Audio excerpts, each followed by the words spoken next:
Hello everyone, welcome to our channel Fine Arts with Mitu and our group नवमीत पाठशाला।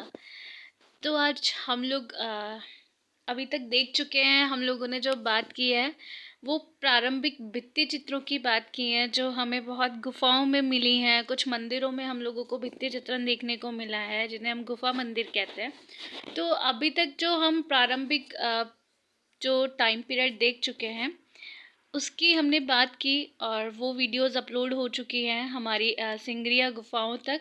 उसके बाद में हमारा आता है प्रारंभिक लघु चित्रण जो अभी तक हमने भित्ति चित्रण देखा। तो अब हमारे पास जो एक मीडियम नया आया है, नया माध्यम हमें मिला है लघु चित्रण का। लघु चित्रण मीन्स मिनिएचर आर्ट। ठीक है, तो आप ये फॉर्म देख सकते हो। तो जो अभी तक हम भित्ति चित्रों की बात कर रहे थे उससे हम लोग इस शैली को बहुत अलग मानेंगे। इसका जो सरफेस है वो भी बिल्कुल अलग है, कलर फॉर्म भी बहुत अलग है और जो वर्ण है वो भी बहुत अलग है।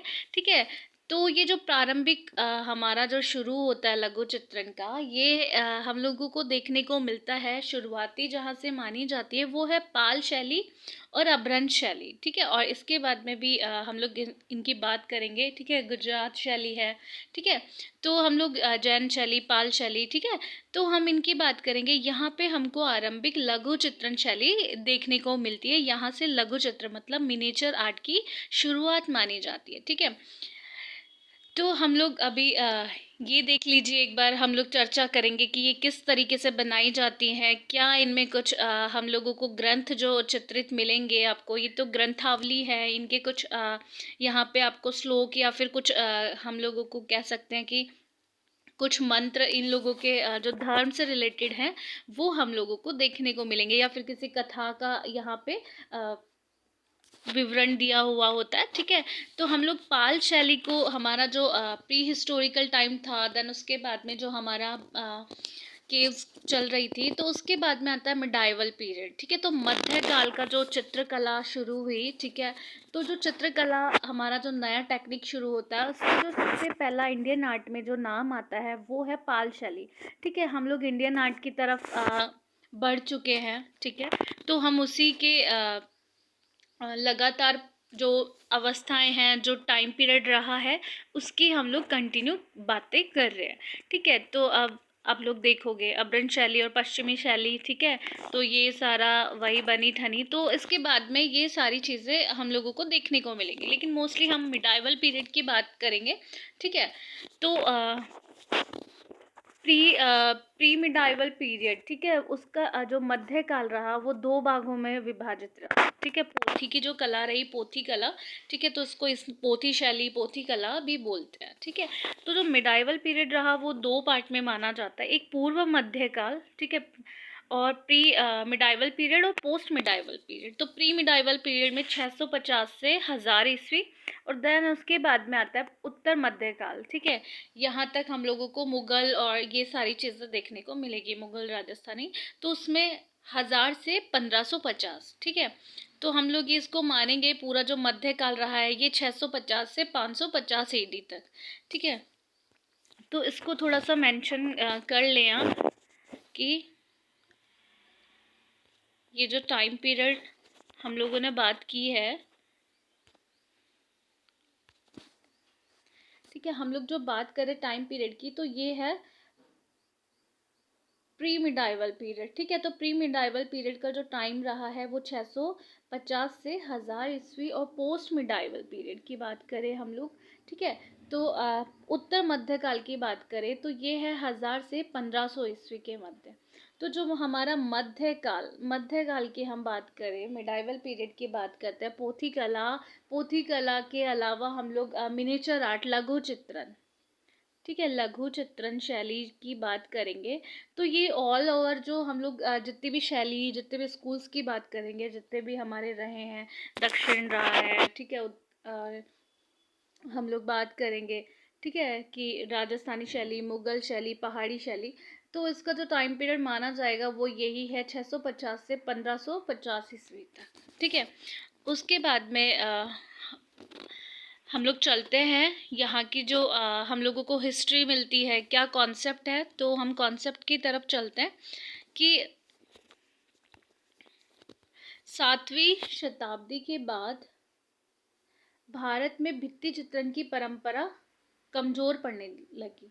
ठीक है, हमने बात की थी जो भित्ति चित्रण जो हमारा चल चल रहा था सिंगरिया गुफाओं तक। ठीक है, उसके बाद मतलब यहाँ का जो भित्ति चित्रण है, ठीक है, वो कमजोर पड़ने लगा। उसका मुख्य कारण क्या था कि मेनली जो मौर्य साम्राज्य था, गुप्त था, ठीक है, उसके बाद में जो उनका खंडन हुआ, उसके बाद में जो सारे संपूर्ण भारत की हम बात करें तो सारे जो छोटे छोटे स्टेट थे, जो राज्य थे, वो छोटे छोटे अस्थायी राजनीतिक केंद्र बन गए। मतलब छोटे छोटे राज्यों में डिवाइड हो गए, उन लोगों की रियासतें बन गई। तो छोटी छोटी जगह पे एक संपूर्ण भारत में एक ही राजवंश का शासन नहीं माना गया। उसके बाद नहीं चली वो परंपरा, उसके बाद छोटे छोटे राज्य बने। इसके कारण भित्ति चित्रण इतना नहीं हो पाया और उसके बाद में उसको थोड़ी सी उसमें कम हो गया। फिर उसके बाद में हम बात करेंगे कि उत्तर भारत, पश्चिम भारत, दक्षिण भारत,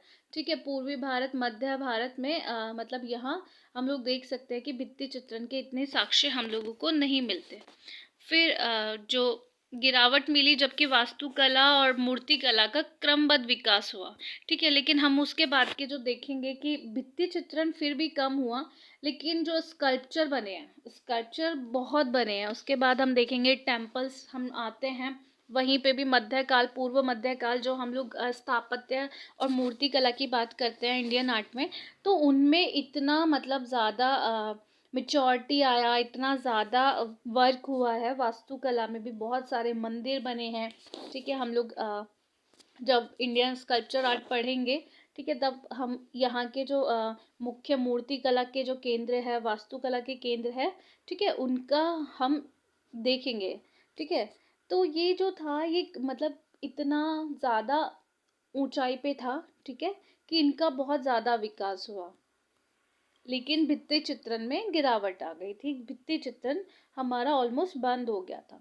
लेकिन हम लोगों ने देखा कि लास्ट एलोरा के द्वितीय स्तर भित्ति चित्रण के लिए, ठीक है, ये कुछ ही गुफाओं में लास्ट हमको देखने को मिलते हैं, सीतनवासन, ठीक है, और यहीं पे, और दक्षिण की जो हमने गुफा श्रीलंका की जो हमने गुफा पढ़ी दक्षिण भारत में, ठीक है, उसका कारण वही अशोक का लास्ट जो साम्राज्य रहा, उसी में हम लोगों को भित्ति चित्रण देखने को मिलता है।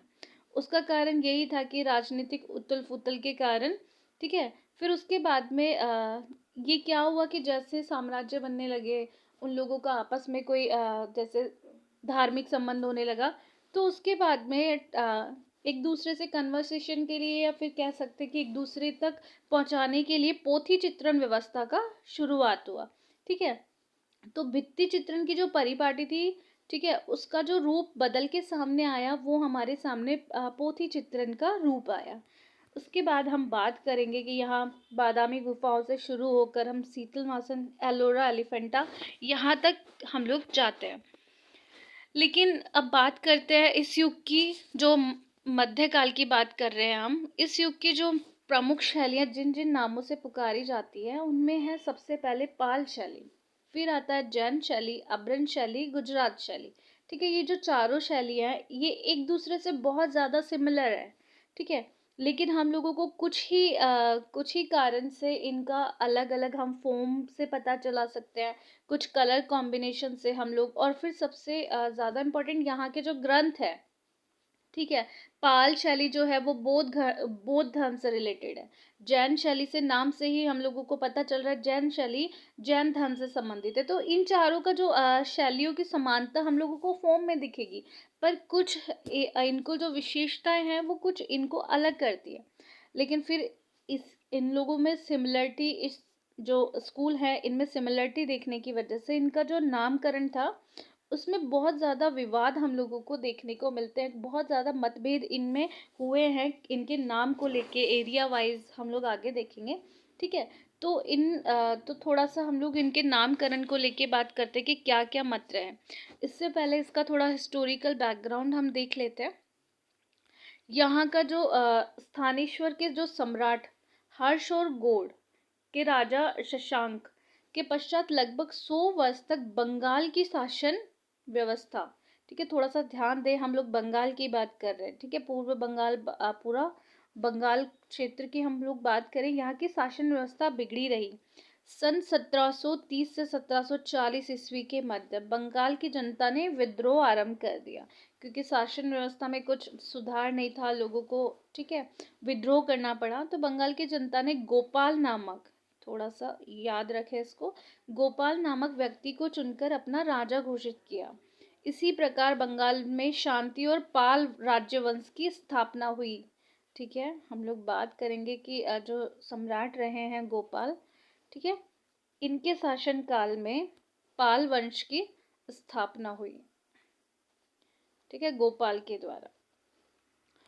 तो थोड़ा सा एक बार स्क्रीनशॉट ले लें आप लोग, तो थोड़ा ज़्यादा इजी रहेगा आप लोगों को पढ़ने में, ठीक है।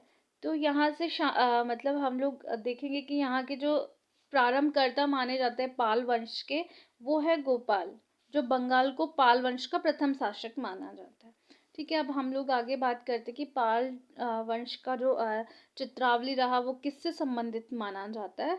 ठीक है, तो बौद्ध धर्म से संबंधित मैं बता चुकी हूँ, जो पाल शैली है वो बौद्ध धर्म से संबंधित है। यहाँ जो बने हैं चित्र वो बौद्ध धर्म से रिलेटेड है। पाल शैली का जो टाइम पीरियड रहेगा वो 730 से 1197 AD, ठीक है, पाल वंश की जो चित्रकला का टाइम पीरियड है।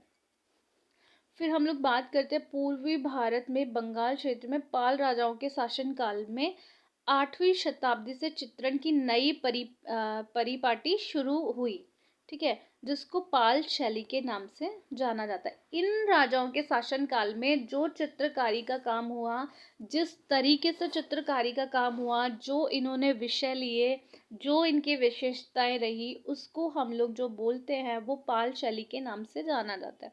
तो पाल शैली को हम ऊपर देख चुके हैं, पोथी शैली भी कहते हैं, दूसरा नाम आ गया पाल शैली, और ये 8वीं शताब्दी से चित्रण की नई परिपाटी। तो हम लोग पाल शैली का जो चित्रण कार्य मानेंगे, अगर क्वेश्चन आता है तो हम लोग उसको 8वीं शताब्दी करेक्ट मानेंगे, ठीक है। 8वीं शताब्दी से चित्रणकारी की नई परिपाटी का जो जन्म हुआ उसे पाल शैली के नाम से जाने जाते हैं। दूसरा ये रहा मोस्ट इम्पॉर्टेंट, पाल शैली को ही पोथी चित्रण के नाम से जाना जाता है। फिर हम लोग आगे बात करते हैं कि यहाँ का जो राजवंश था वो कैसे क्या है।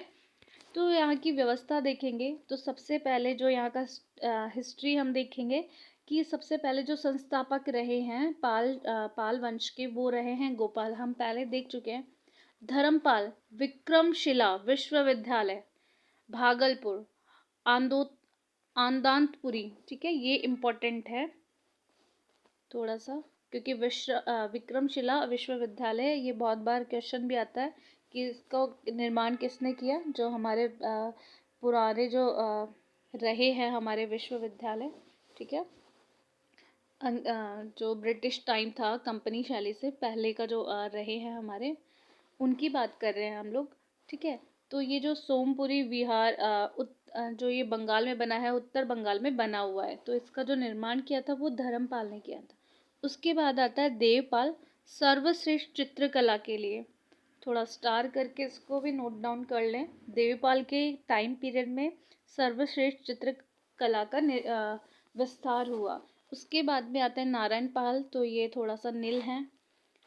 महिपाल प्रतिभाशाली शासक, ठीक है, मूल गंगकुटी धर्मराज का स्तूप का इन्होंने निर्माण कराया। अधिकांश पाल पोथियां बनी हैं, तो पाल पोथियों से रिलेटेड भी क्वेश्चन आ सकता है कि सबसे ज़्यादा जो सर्वश्रेष्ठ चित्रकला का विकास हुआ वो देवपाल, और सबसे ज़्यादा पोथियां बनी हैं वो बनी है महिपाल के शासनकाल में। जयपाल, ठीक है, विग्रहपाल तृतीय, रामपाल अंतिम जो सक्षम हम मानेंगे कि अंतिम सक्षम जो शासक माने जाते हैं वो रामपाल है, और अंतिम जो शासक माने जाते हैं जिसके बाद से पाल शैली का पतन हो जाता है वो है मदन पाल। तो इसके बाद से पाल शैली का विनाश प्रारंभ हो जाता है। अब इसके नामकरण को लेके जो हमारे मतभेद रहे हैं उनके बारे में बात करते हैं।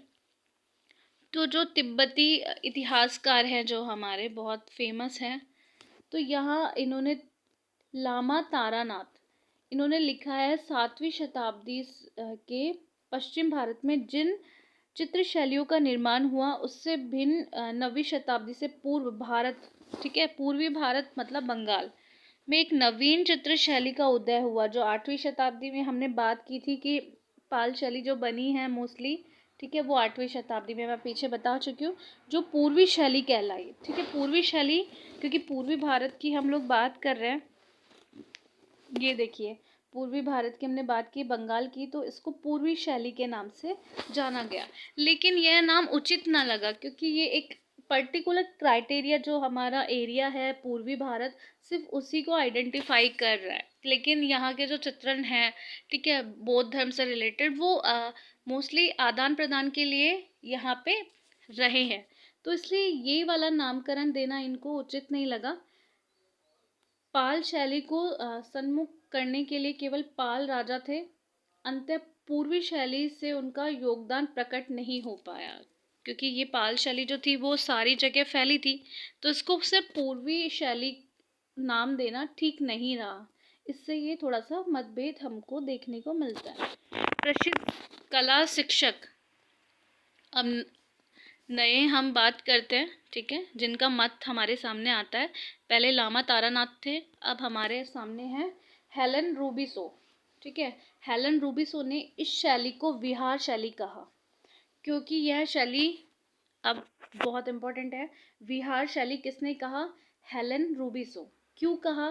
क्योंकि इस शैली में बिहार, उड़ीसा, उत्तर प्रदेश, यूपी, नेपाल, बिहार, ठीक है, ये जो हमारे राज्य हैं, ठीक है, बिहार, उड़ीसा, उत्तर प्रदेश, नेपाल और बंगाल आदि क्षेत्रों में पनपी। मतलब मैंने जो बताया आपको कि सिर्फ ये बंगाल तक ही नहीं सीमित थी, इसी के कारण उनका जो मत था कि इसको पूर्वी शैली, तो उन्होंने नहीं माना कि ये पूर्वी शैली कहना उचित नहीं है, तो अंततः इसे बिहार शैली का नाम दिया गया कि ठीक है, ये हम लोग बिहार शैली का नामकरण दे सकते हैं। इसको बिहार से जोड़ना भी इसको फिर उचित न लगा, तो इसका लास्ट में इसका नाम पाल शैली सबसे पहले उपयुक्त रहा।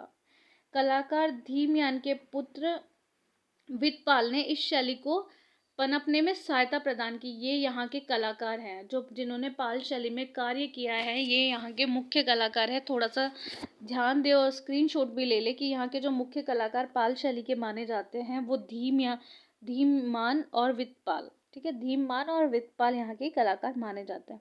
तो बिहार शैली का नामकरण नहीं देने का कारण आप लोगों को सबको पता चल गया। फिर इसके बाद में इसका जो अंततः नाम आया वो पाल शैली आया। पाल शैली के 3 प्रमुख केंद्र माने गए।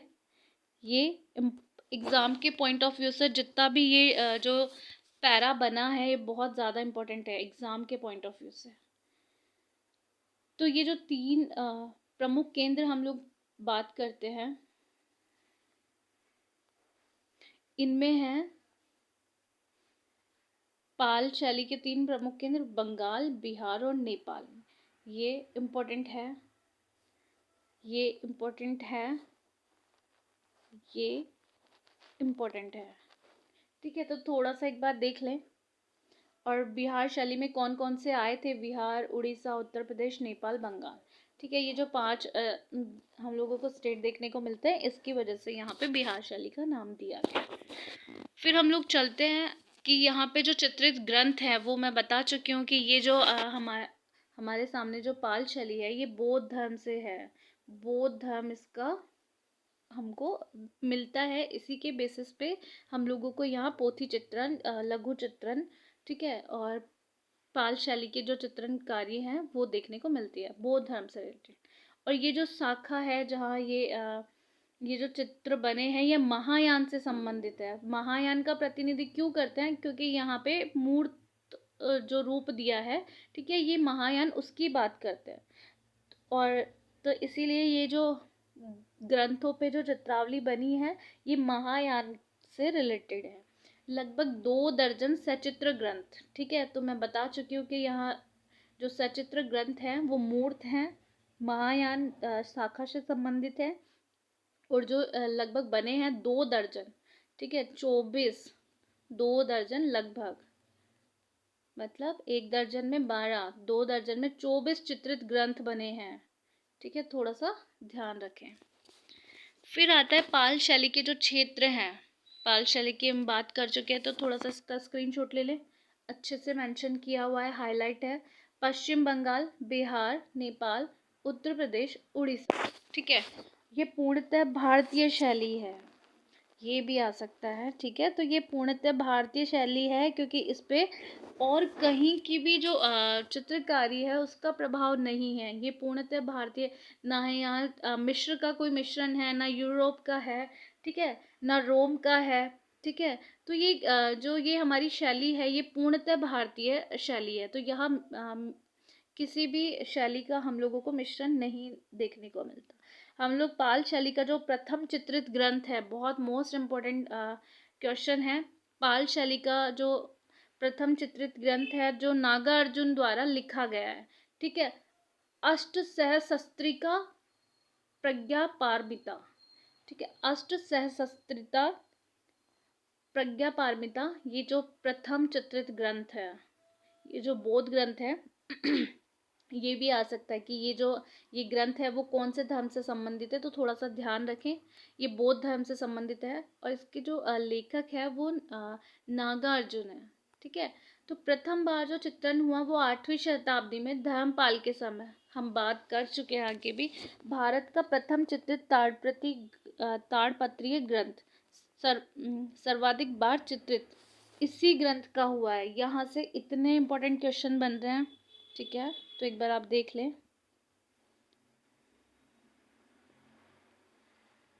ओके, तो यही जो ग्रंथ है, ठीक है, इसका जो सर्वाधिक चित्रण हुआ है, मतलब अभी तक जो हम लोग पोथी चित्रण की बात करें, ताड़पत्री ग्रंथ जो है ये, इसका सर्वाधिक चित्रण हुआ है। इस ग्रंथ के ऊपर जो यहाँ की कथा है, ये जो जातक कथाएं होंगी, ठीक है, इनका जो चित्रण हुआ है वो सर्वाधिक इस ग्रंथ का हुआ है।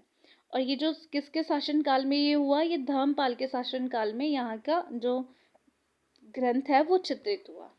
अब लोग आगे बढ़ते हैं। हम लोग पाल शैली के चित्रकारों की हम लोग बात करेंगे। मोस्टली हम लोग बात कर चुके हैं धीमान और विदपाल की। अब आगे हम लोग देखते हैं 16वीं शताब्दी के इसी इतिहासकार लामा तारानाथ ने लिखा है कि भारत में 2 मुख्य शैलियाँ थी, पूर्वी शैली, दूसरी पश्चिमी शैली।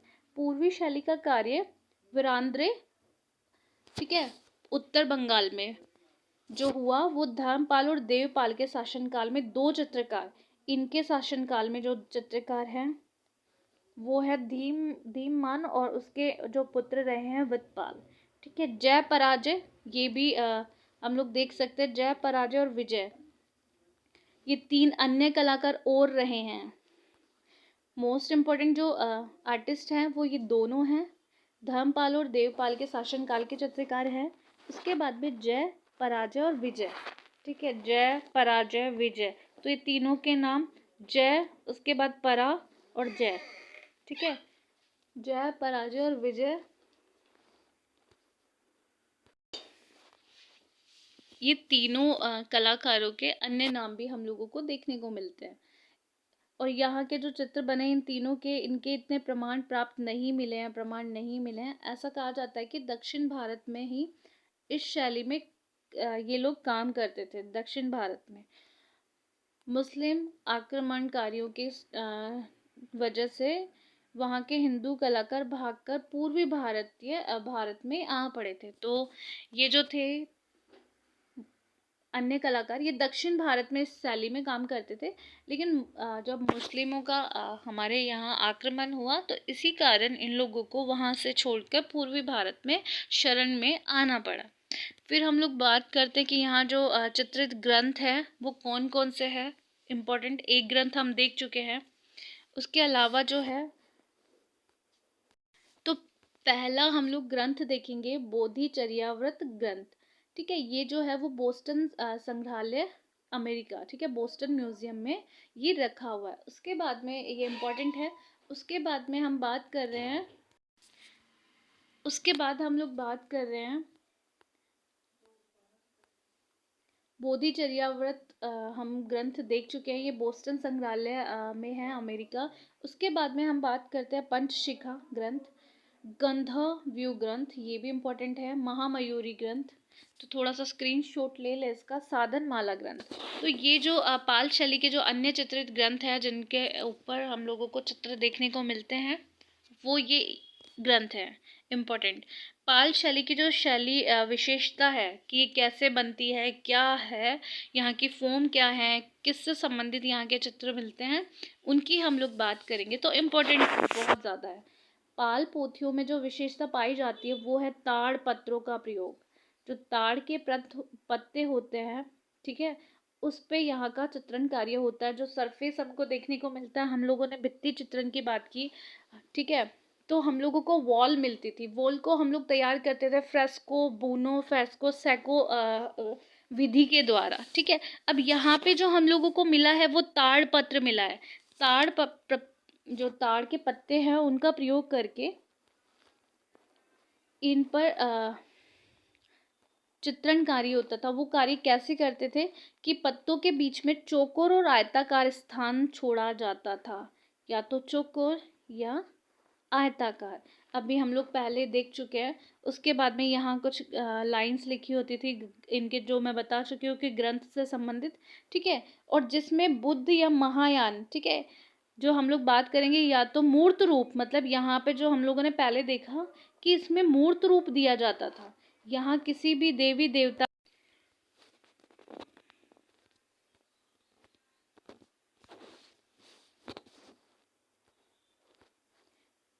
यहाँ पे किसी भी मतलब बुद्ध और महायान मैं बता चुकी हूँ, एक्सप्लेन कर चुकी हूँ। तो ये दोनों ही, मतलब यहाँ पे ये दोनों ही आकारों के बीच में जो स्थान छोड़ा जाता था, वहाँ पे देवी और देवताओं का चित्रण किया जाता था। जो फर्स्ट स्लाइड मैंने जो आपको दिखाई थी, ठीक है, उस फर्स्ट स्लाइड में इसी का जो पाल शैली है, इसी का हम लोगों को चित्रण कार्य ताड़पत्र पे देखने को मिलता है। उसके बाद में हम बात करें आयताकार चौकोर स्थान के चारों तरफ देवनागरी लिपि और पाली भाषा।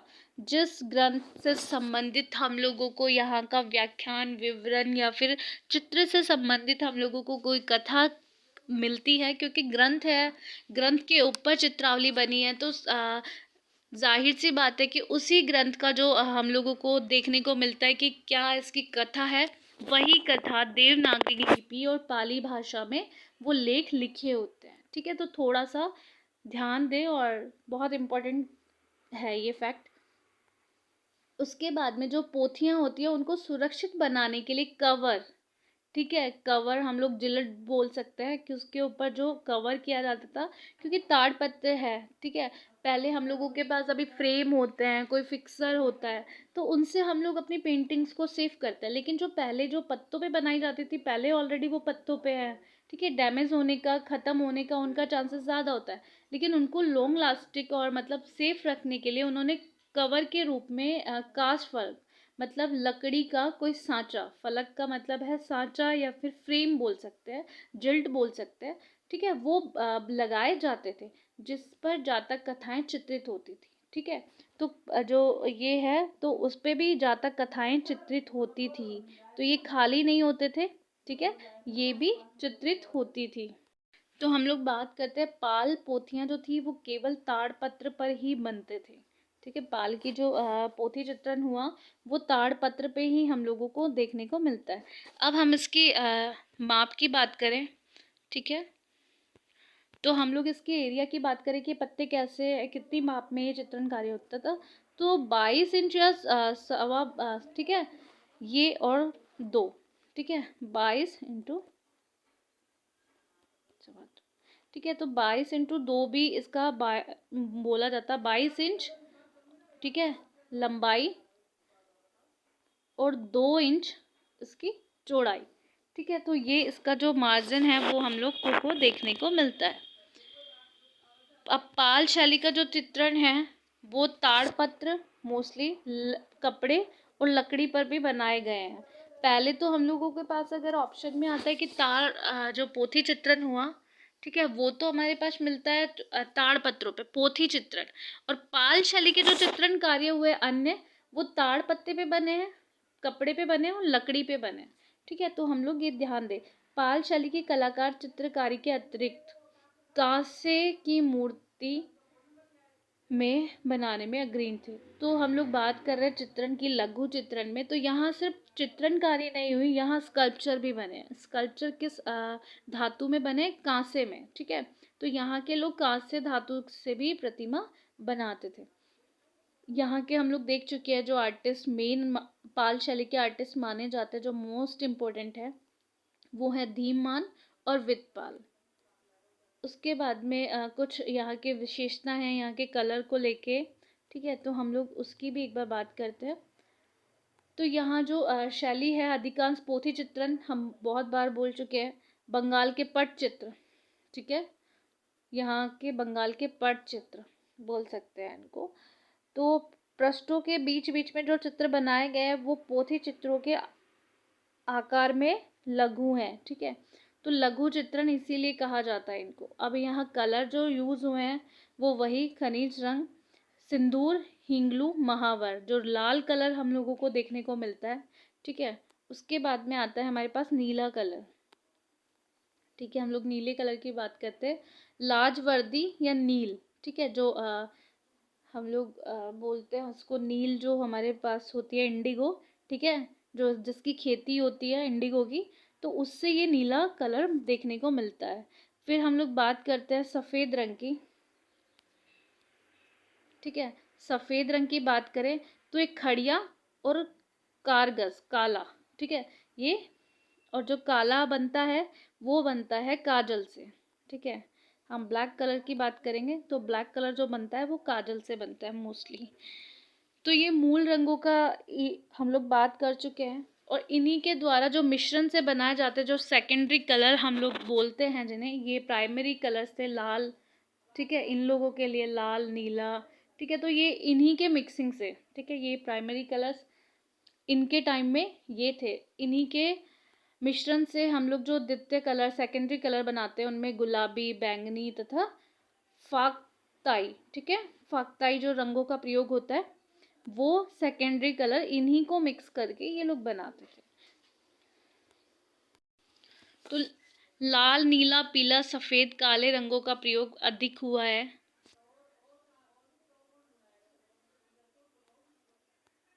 और इसके अलावा हम लोग बात करें, ठीक है, सुनहरे रंगों का परित्याग किया गया है। परित्याग मतलब छोड़ा गया है, जो गोल्डन कलर्स हैं उनको छोड़ा गया है, तो मोस्ट इम्पोर्टेंट है, ठीक है।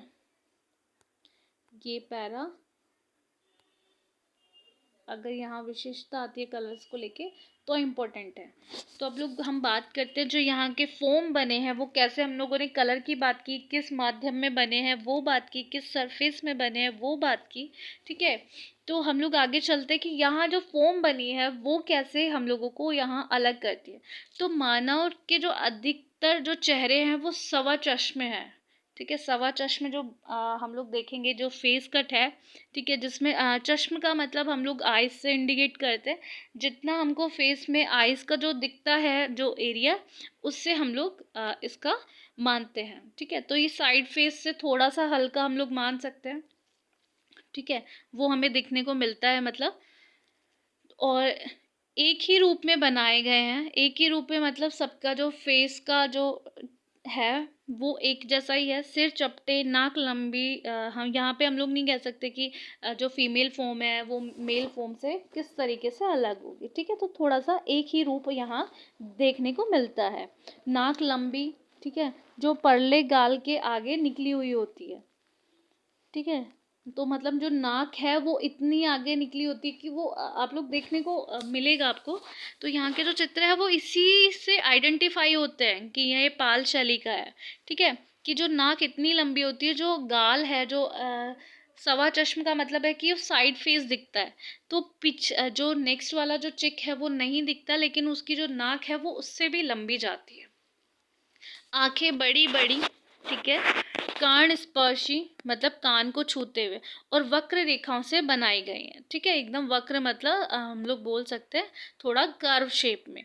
कुल मिलाकर आकृतियों में सजीवता और स्वच्छंदता का अभाव है, मतलब ये जो लगती हैं ये थोड़ा सा ऐसा नहीं लगता कि यहाँ मतलब लाइवनेस है यहाँ की फोम में। स्वच्छंदता का मतलब है कि थोड़ा सा हम लोग थोड़ा बंधी हुई है, मतलब कुछ नियमों में। यहाँ का जो पाल शैली के कुछ थे जो ये विशेषताएं कि नाक कितनी लंबी होगी, ठीक है, तो उनका थोड़ा सा ये है कि ये अभाव है इन सब चीज़ों में। तो ये थोड़ा सा लाइवनेस इनकी जो मुद्राएं हैं जो फोम है उनमें नहीं दिखती। हाथ और पैरों की मुद्राओं में अकड़न है, मतलब ये इतना जो स्मूथली है, जब जैसे हम अजंता की बात करते हैं जब हमने भित्ति चित्रण देखा तो उससे बिल्कुल ये अलग है, ठीक है। तो यहाँ का जो है ये एकदम जकड़ा हुआ हम लोगों को यहाँ की फोम देखने को मिलती है। चित्रों की रेखाएं काले रंग से बनाई गई है। तो हम लोग जब आउटलाइन की बात करते हैं फोम की, ठीक है, हमने फोम की आउटलाइन की बात करनी है, तो ये है कि आँखों की बात की, ठीक है। तो ये जो दूसरी आँख है वो इस तरीके से, ठीक है, दूसरे गाल से निकली हुई। तो हम लोग बात कर रहे हैं, तो ये जो बनाई गई है ये बिल्कुल ब्लैक कलर से बनाई गई है। ऐसा प्रतीत होता है कि तुलिका की जगह निब का प्रयोग किया गया, मतलब इतनी बारीक लाइनें हैं कि एकदम बिल्कुल निब की तरह, ठीक है। रेखाओं में प्रवाह तो है परंतु मोटाई से क्रमिकता उतार चढ़ाव नहीं है। मतलब हम लोग बोलते हैं कि हम लोगों को जब कुछ चीज़ अट्रैक्टिव बनानी होती है तो हम लोग क्या करते हैं कि किसी भी फोम की जब आउटलाइन करती है तो कहीं हम लोगों को थोड़ा सा मोटा उस ब्रश को चलाना होता है, तो जिससे उसमें एक रिदमेटिक एक लयात्मकता दिखाई दे, ठीक है। एकदम ऐसा ना लगे कि हमारी जो फोम है वो बिल्कुल बंध गई है, ठीक है। तो एक लावण्यता लाने के लिए हम लोगों को इन सब चीज़ों का ध्यान रखना पड़ता है, जो हमारे षडांग हैं, ठीक है, जो सिद्धांत है हम लोगों इसी की वजह से पेंटिंग का क्या है जो लाइवनेस ला सकता है, तो हम लोग देख चुके हैं। तो यहाँ जो है ये एकदम जो लाइन की बात करें तो लाइन बिल्कुल एकदम हम लोग देख सकते हैं कि बिल्कुल एक ही रिदम में चलती है। इन दृष्टांत चित्रों में अलंकारिकता का पर्याप्त समावेश है। तो ये जो अलंकरण है हम लोग बात कर चुके हैं कि डेकोरेटिव जो पेंटिंग है, लघु चित्रण, वो हर शैली में है। तो यहाँ का जो अलंकारी है, यहाँ के जो ऑर्नामेंट्स आप लोग देख सकते हैं, यहाँ की जो ये ड्रेसेस होती हैं उनका जो इनका जो ये डेकोरेट करते हैं उस चीज़ को, तो यहाँ अलंकारिकता हर मिनिएचर आर्ट में आप लोगों को देखने को मिलेगी। तो शुरुआत हमारा पाल शैली से होता है, ठीक है। अब हम लोग आगे चलते हैं। चित्रण तकनीकी अजंता और बाघ परंपराओं के अनुसार रही है, ठीक है। जो चित्रण की जो तकनीक रही है कि किस तरीके से फोम का मतलब बनाना है, ठीक है, किंतु पाल शैली में रेखा लयात्मकता ना होकर कठोर है, ये बात हम लोग ऑलरेडी कर चुके हैं। इसमें अलंकारिकता का परिपूर्ण समावेश है, ये बात भी हम कर चुके हैं कि जो जितनी भी मिनिएचर आर्ट रही हैं उनका मोस्ट इम्पोर्टेंट जो विशेषता रही है वो रहा है अलंकरण। इनके चित्र देखने में रेखा द्वारा बनाए लगते हैं कि ये जो मोस्टली यहाँ पे जो चित्र देखने को मिलेगा कि ये ब्लैक कलर से एक आउटलाइन है। ब्लैक कलर बहुत ज़्यादा हम लोगों को आँखों पे ये इफ़ेक्ट देता है, ठीक है। तो ये जो मोस्टली यहाँ बनाया जाता है कि ऐसा लगता है कि जो चित्र बने वो रेखाओं द्वारा बने, परंतु ऐसा नहीं है। चित्र में रेखांकन और रंगांकन भी हुआ है, रेखांकन से ही नहीं बने हैं। इन कलर्स, इन जो फोम है इनमें कलर्स भी फिल हैं, ठीक है। तो यहाँ वर्ण का भी है, लेकिन जो ज़्यादा हम लोग बोले कि ये ज़्यादातर ये चित्र रेखा प्रदान लगते हैं, ठीक है। यहाँ जो माध्यम रहा है वो कलर भी रहा है। चित्रों को सुरक्षा के लिए कांच फलकों का और लाख का कांच फलकों पे लाख का प्रयोग किया गया। जो कांच फलक थे जो जिनसे इनका बॉर्डर बनाया जाता था जिससे ये चित्र सेफ रहे, उस पर लाख, तो लाख और ज़्यादा मतलब इनको प्रोटेक्ट करने का काम करता था। लाख जो मिट्टी होती है जो पेड़ से प्राप्त होता है उसी के द्वारा, जिससे इसमें और ज़्यादा कठोरता है। इसकी वजह से ये लोग लॉन्ग लास्टिक बनाने के लिए इसको लाख से इसका प्रयोग करते थे। उसके ऊपर काले धरातल पर सफ़ेद रंग के चित्रांकन किए जाते थे। तो काला अगर सरफेस हम लोगों को देखने को मिलता है तो इनको फोम बनाने के लिए ये लोग वाइट कलर से ये लोग फोम बनाते थे। तो जो फोम बहुत अंकन जहाँ इनका फोम का मिला है, हम लोग बौद्ध धर्म की बात करें, तारा देवी व मंजूश्री, ठीक है, ये बुद्ध की माताओं का रूप माना जाता है। इनका अंकन बहुत बार मिला है, मतलब जो नारी अंकन मिला है उनमें तारा देवी, मंजूश्री देव, ठीक है, तो इनका देखने को मिलता है। उसके बाद में हम लोग बात करें यहाँ जो प्रमुख वृक्ष की बात करें तो कदली और नारियल, तो ये भी इम्पोर्टेंट है। बहुत बार एग्ज़ाम में आरपीएससी ऐसे क्वेश्चंस बहुत बार पुटअप करता है। फिर उसके बाद में हम लोग बात करें कि यहाँ जो संरक्षण है, ठीक है, ये बंगाल में यहाँ के जो अधिकतम जो पोथी चित्र है वो संग्रहित हैं रॉयल सोसाइटी। तो यहाँ पे बंगाल में यहाँ का जो अधिकतम पोथियाँ हैं वो सुरक्षित है। धर्मपाल, देवपाल, महिपाल के समय पाल कला का काफ़ी उन्नति हुई, हम लोग पहले बात कर चुके हैं। पाल वंश के पश्चात पश्चिम बंगाल में सैन वंश की स्थापना हुई, जिसके जो संस्थापक थे वो सामंत सेन थे, ठीक है। तो इनकी हम लोग आगे चर्चा करेंगे। लक्ष्मण सेन के दरबार में बहुत से विद्वान रहे, ठीक है, इन्होंने स्थापना की, उनके पुत्र रहे लक्ष्मण सेन।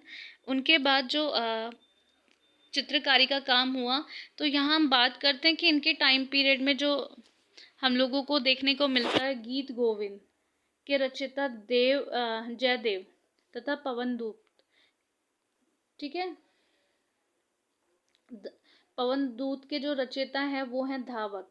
तो यहाँ जो विद्वान माने जाते हैं, हम लोग पाल शैली की बात कर रहे हैं, बंगाल की बात कर रहे हैं, पूर्वी भारत की बात कर रहे हैं, तो यहाँ पे जो पाल वंश का समापन हुआ, जो उसके बाद में शैन जो राजवंश था उसकी स्थापना हुई, उसमें जो विद्वान हुए उनकी बात कर रहे हैं हम लोग। तो गीत गोविंद के रचयिता जो जयदेव हैं वो इन्हीं के टाइम पीरियड में आए हैं, यहीं पे ऐसे विद्वान हुए थे, जयदेव और धावक, ठीक है। शैन वंश के बाद पाल शैली पूर्णतः समाप्त हो गई। यहाँ तक पाल शैली का कार्य हो रहा था, पाल शैली में जितने भी पोथे चित्रण बनते थे, जो भी चित्रकारी हुई, यहाँ तक होती थी शैन वंश तक। लेकिन उसके बाद में शैन वंश के बाद में यहाँ का जो पाल चित्रण शैली है वो समाप्त हो गया था। किंतु नेपाल में यही जो शैली है उसको थांका और तनखा, ठीक है, पाल शैली का जो रूप है वो नेपाल में, ठीक है, हम लोगों ने बात की कि यहाँ जो हम लोगों को देखने को मिलता है बिहार, बंगाल, नेपाल, ठीक है, उत्तर प्रदेश, ठीक है, उड़ीसा, तो यहाँ के जो क्षेत्र है उनमें पाल शैली थी। लेकिन जो नेपाल में बोला जाता था, इस शैली को थांका या तनखा नाम से इस शैली का रूप प्रचलित में आया, ठीक है, ये प्रसिद्ध माना जाता है, जिसका जो प्रमुख केंद्र है वो तिब्बत माना जाता है। तो ये बहुत इम्पोर्टेंट क्वेश्चन है, बहुत इम्पोर्टेंट फैक्ट है, ठीक है।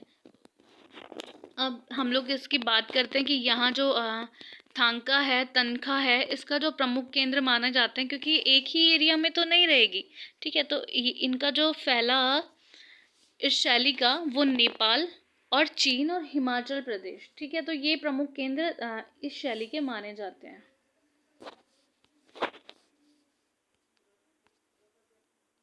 ठीक है। फिर थांका का अर्थ क्या होता है हम लोग देखेंगे। सपाट मतलब प्लेन सरफेस, ठीक है, कैनवास या कपड़े पर चित्रण, मतलब जो प्लेन सरफेस होता है, कोई ताड़पत्र नहीं है, कोई वुड नहीं है, ठीक है, किसी भी ऊपर नहीं, ये जो कैनवास है या कपड़ा है, ठीक है, उस पे ये चित्रण कार्य होता है। बड़े माप में कपड़ों के झंडों पर भगवान बुद्ध और ड्रैगन, ठीक है, हम लोग चाइना की बात करें, नेपाल की बात करें, तो ड्रैगन वहाँ का हमेशा से फेमस क्या बोल सकते हैं उसको, आइडेंटिटी या फिर चिन्ह माना जाता है, ठीक है। तो कपड़े के माप, ठीक है, तो उसके अनुसार जो झंडा मतलब झंडा बनाया जाता था, उस पे भगवान बुद्ध, ठीक है, बुद्ध का या ड्रैगन का, ठीक है, बुद्ध में हम लोग लाफिंग बुद्धा, ये भी हम लोग इसके रूप है, बट उस टाइम सिर्फ बुद्ध को चित्रित किया जाता था, और ड्रैगन, ठीक है, जो चाइना का हम लोगों को एक आइडेंटिटी मिलता है। तो अब हम लोग देख चुके हैं पाल शैली की, पाल शैली कहाँ कहाँ तक विस्तारित थी, और नेपाल में उत्तर भारत के अलावा किन किन देशों में हम लोगों को ये शैली किस किस नाम से देखने को मिलती है, किस किस शासन काल में इसका चित्रण कार्य हुआ, और हम लोग ये सब चीज़ें स्लाइड में देख चुके हैं। तो क्लास कैसी लगी प्लीज़ कमेंट करें, और वीडियो को ज़्यादा से ज़्यादा शेयर करें, सब्सक्राइब करें प्लीज़। जिन्होंने भी चैनल सब्सक्राइब नहीं किया है वो सब्सक्राइब कर लें और लाइक ज़रूर करें। Thank you so much for watching. Bye bye.